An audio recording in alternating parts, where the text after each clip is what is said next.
Good evening, everyone. My name is Hainisha Malone, and I am the Vice President of the West Garfield Park Youth Council. And we believe that we are the solution to the issues in our community. Our theme is Nothing With Us, Without Us. The West Garfield Park Youth Council is sponsored by Fathers Who Care, which is a nonprofit organization located on the west side of Chicago within the West Garfield Park community. Again, everyone, my name is Hainisha Malone, and I am the Vice President of the West Garfield Park Youth Council. The West Garfield Park Youth Council is comprised of young people from our community whose focus and concern is youth leadership and a voice within the community to reduce senseless violence and illegal substance use. We invite people from all over, especially young people, to come in and see what we are all about. Our show will be scheduled every Thursday at 7 p.m. Again, that is every Thursday at 7 p.m. We would like to encourage calls from people watching to leave their questions and comments at 312-738-1060. Again, that number is 312-738-1060. Our show can also be viewed online at www.cantv.org/live. Again, that website is www.cantv.org/live. Well, everyone, I would like to introduce my guest for today. This is Carlos Rodriquez, and he is the program manager for West Care. Thank you, Carlos, for being a guest on tonight's show. Thanks for having me again, Hainisha. I love being with you. Again, my name is Hainisha Malone, and I am the Vice President of the West Garfield Park Youth Council.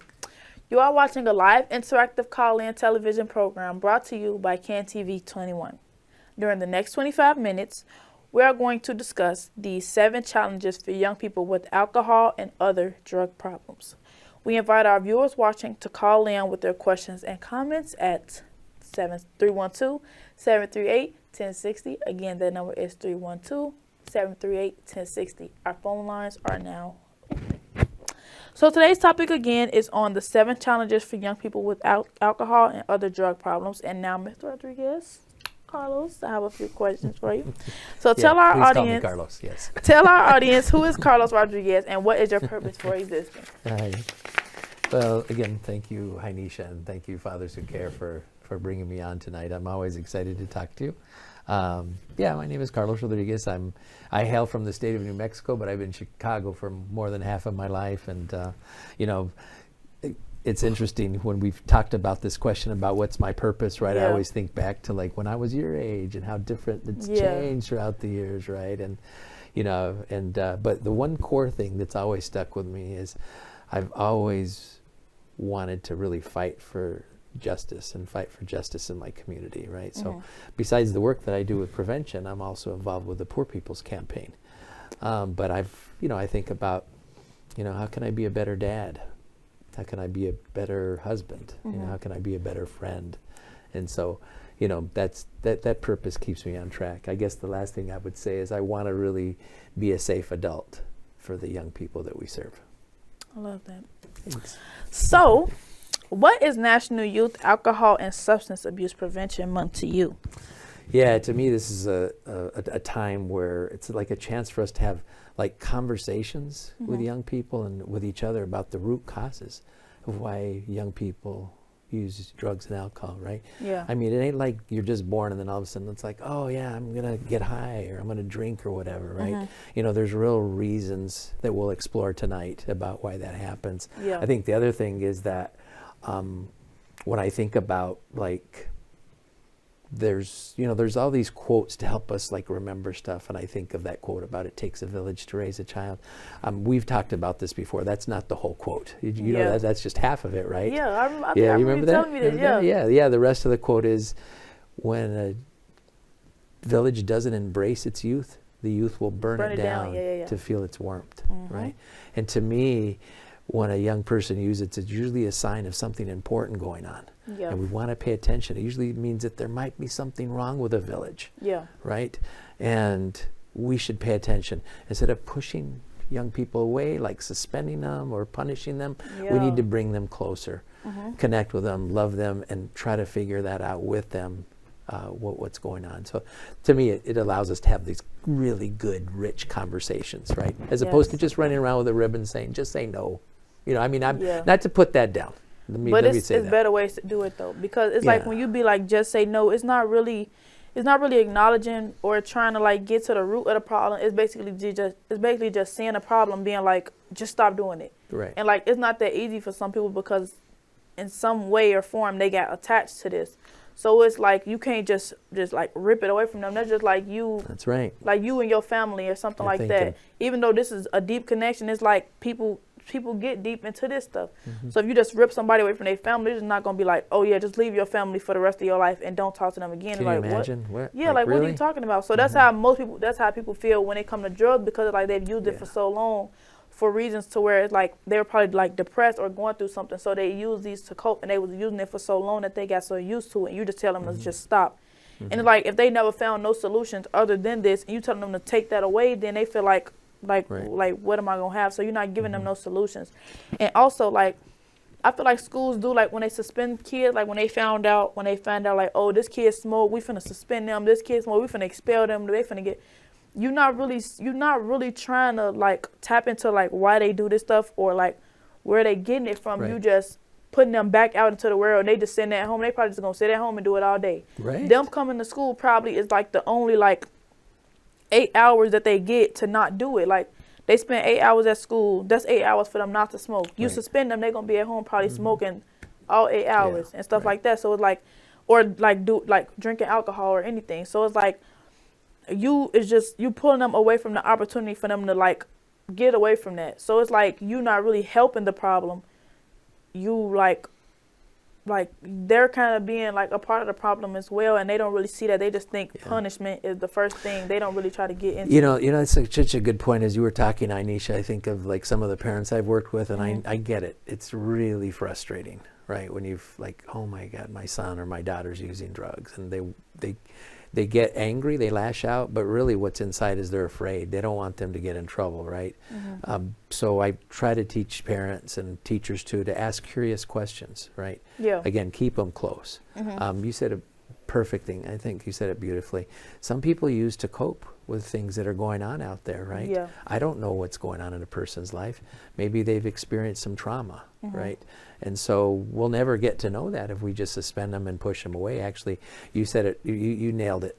It'll aggravate the problem. It'll make it worse or escalate unless we like figure out ways to engage these young people in dialogues and figure out other ways to, I call it holding a safe space for them. Yeah. So they can actually explore these things with them in a non-judgmental way. That's actually what the 7 challenges anyway. We're never going to tell a young person, don't use drugs or drugs are bad or whatever.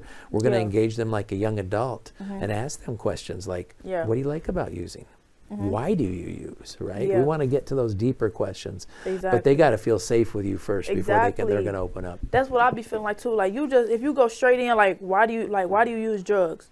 It's just like they feel attacked, and they feel like they have to go deep into their life story. They don't know you, or if they do know you, they don't know you that well to try to do that. You have to be like, oh, like you use drugs, like how do they make you feel? Blah blah blah. Just ask like cool questions. Don't try to ask deep questions right in, because that's just like somebody coming to ask you about your life. Right. You're not gonna just tell them like, oh yeah, like I'm going through this, I'm going through that. Like you're not gonna just tell them that. So you have to get comfortable with them first and build a relationship before you start being like, oh, blah blah blah, like stuff like that. I mean, think about our relationship too. When you first met me, you're like, I'm not really sure who this guy is. You know, we probably were like an outdoor event, you know, with your grandpa and stuff, and and we were just like, you know, I like the way your grandpa says, chopping it up, right? And you're just kind of trying to get to know each other, right?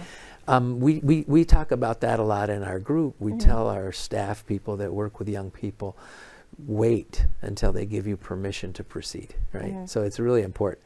Yeah, my one of my mentors, his name is Brian McKenna. He worked at a place called Omni Youth Services. He still does, but he was the one that taught me that. He says that young people won't really do anything unless they feel connected to you, right? Yeah. So like you said, hold off on those really heavy duty questions. Yeah. And then when it's time, they're gonna come forward themselves anyway. Yeah, they're gonna feel comfortable to talk to you to even tell you that type of stuff. Yeah.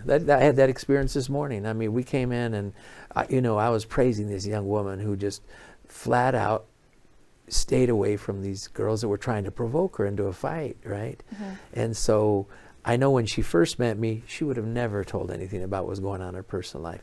But you could tell she really wanted to share that with me. She was like, I'm using less drugs. I'm also I don't get into fights anymore because I want to graduate, and also you know, there's a bigger world out there for me. Exactly. I don't that wouldn't happen unless you felt connected. You know what I'm saying? So you have to build that relationship with them beforehand. Yeah, it's so important. Exactly. So what is the 7 challenges, and why is it different from other youth groups?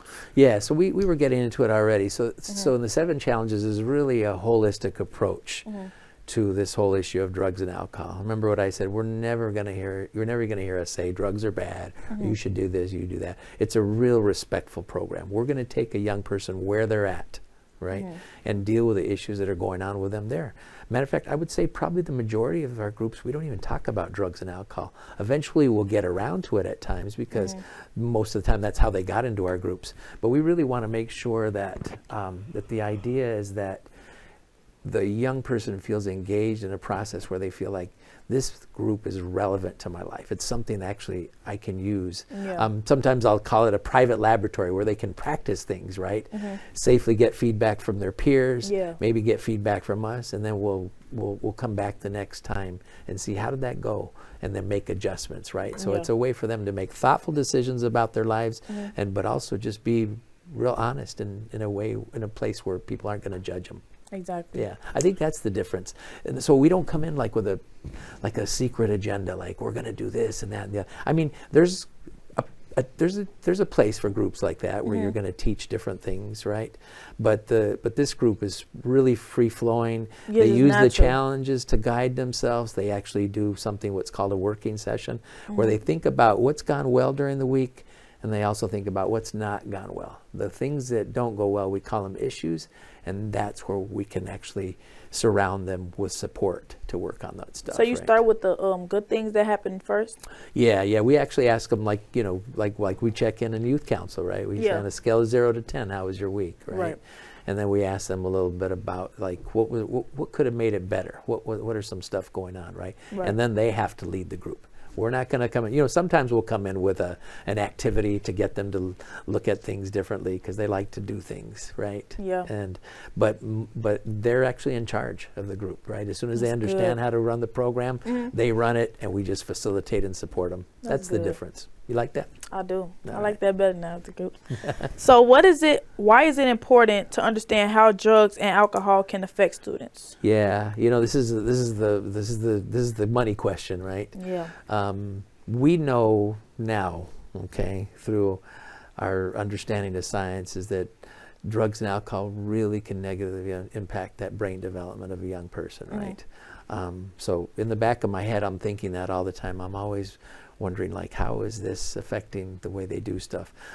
I think of it more now because, you know, when you're a dad, you start trying to be very protective of your children and make sure they grow up healthy, right? A good friend of mine pointed me in the direction of a book by a woman named Dr. Frances Jensen. It's called The Teenage Brain. And in the book, she talks about 3 times in your life when your brain develops the most. The brain develops when the baby's in utero, so even before they're born, right? When they're in the woman's womb, birth to age 5, right? You know that, you know, you can see they learn how to talk, they learn about safety, they learn about love, right? They learn how to crawl, all these amazing things. Like walking, what's mine, what's yours, right? How to play with others. And then, bingo, the last time your brain really develops is age 13 to age 25. And, you know, if you introduce something into the brain system, like cannabis, marijuana, for people that don't know what that means, alcohol or any other drugs, it can really affect them. So, you know, we're going to be keenly aware of it. I guess the last thing I'd say is the importance of it is also the other part that I brought up earlier, is we want to get behind, like, why would that young person feel like they need that, right? We talk about the 3 E's, right? They might use it just to escape, escape to, and escape from, you know. So if I have a mental health issue that hasn't been addressed, I don't feel right. So I'm going to take something to make me feel better, right? If I'm dealing with a lot of pain at home, parents are fighting, or there's a lot of drama, people getting hurt and stuff, I want to escape, get away from that, right? And drugs is going to calm me down. You know what I'm saying? So we want to be aware of that stuff when we hold the space for the young people. Yes, I was also learning about that in psychology, about like how the brain develops and stuff like that. We were actually talking about marijuana, and the psychology teacher was like telling us like they don't really, well, they do say that drugs is bad, but like my psychology teacher specifically, he was saying like he don't really say that drugs are bad for you, because once you turn 25 and your brain is fully developed, marijuana and things like that could have good benefits to it. That's why it's like medical, and it's like prescribed to like certain people. But once you're under 25 and like your brain, I think I talked about this before, like how your brain process from the back to the front.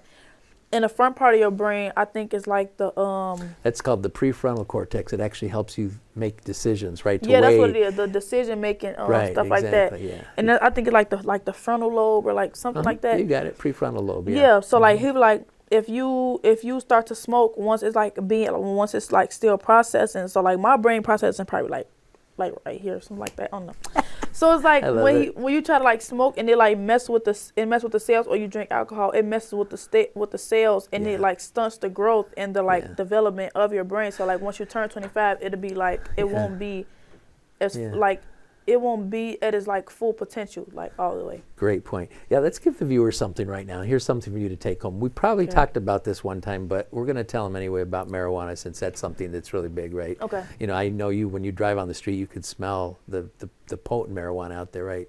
Whether it's called whatever kush it is or whatever. It's a lot more potent than my day. But so here's the thing is that we know that in our brain has different neurotransmitters that do things for us, right? Yeah. The one everybody knows about is called dopamine, right? And dopamine is what? What does dopamine do? Dopamine, it just like triggers you like to want more of something. I know we learned about dopamine. It's a feel good neurotransmitter. It makes you feel good. So like you try to like you reach for that thing that gives you that dopamine all the time. Like we like learn about like phones, how you watch a video and it just make you happy. You like keep going because you want to feel that again and stuff like that. So that's or you can even actually just think of something too. Like when I mentioned to you when you went to the Dominican Republic, I said, "Did you have tostones? Did you have plantains?"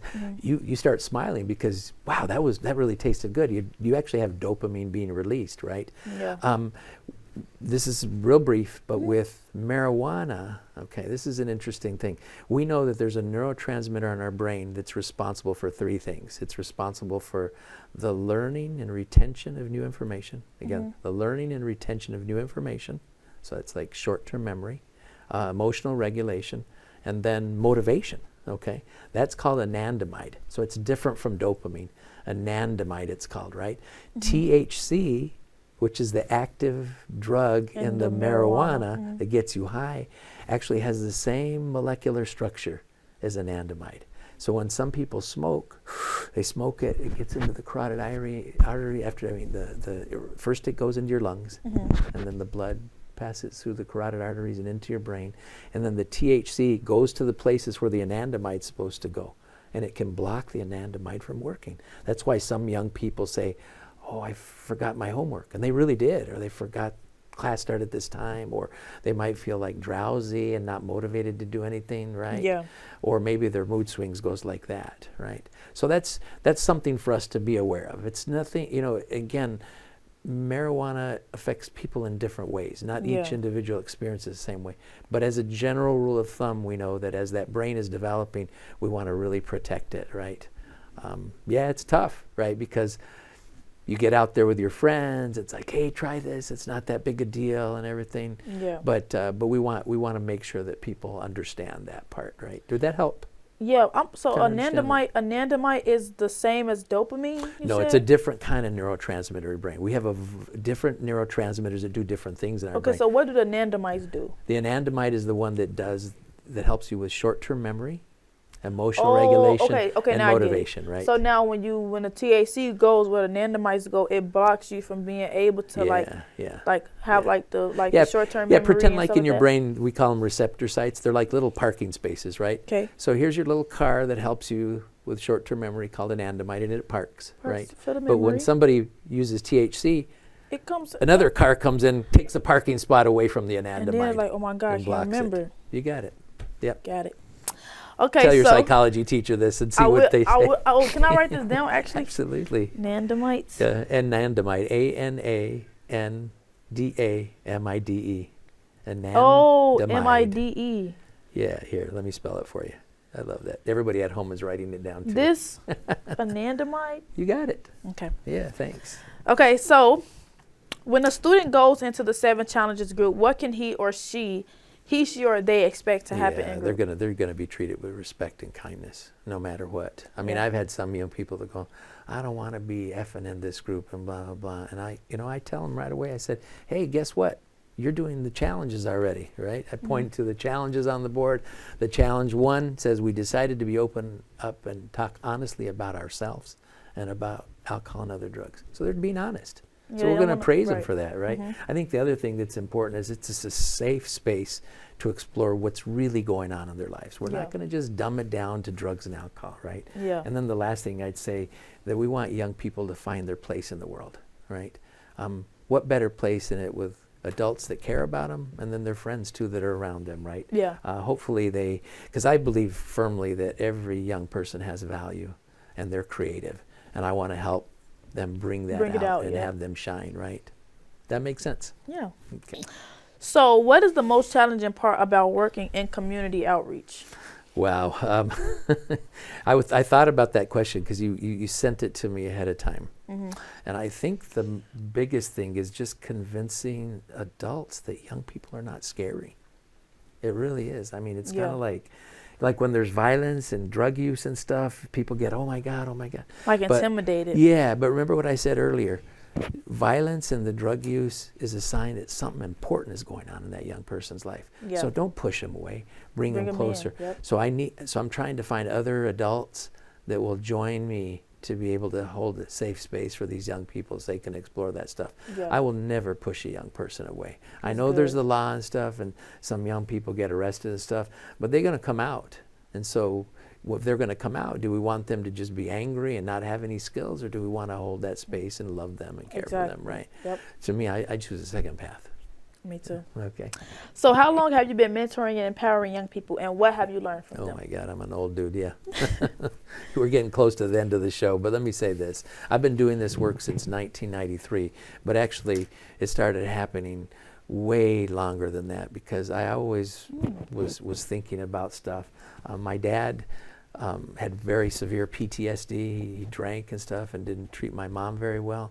And as I got older and got educated and found out what it was, I started thinking, wow, if I would have had somebody when I was a teenager that could listen to me and I could talk to, I think I would have gotten better faster, and I would have been able to have a healthier, teenage years, right? Yeah. And so that young people have taught me that they're resilient, they're smart, and actually they've taught me to be a better dad, right? Because I feel like children can't do that. I gotta listen, yeah. I mean, my grandpa taught me a lot too. He told me, it's better to, listen than to talk more, which, my son would argue I talk.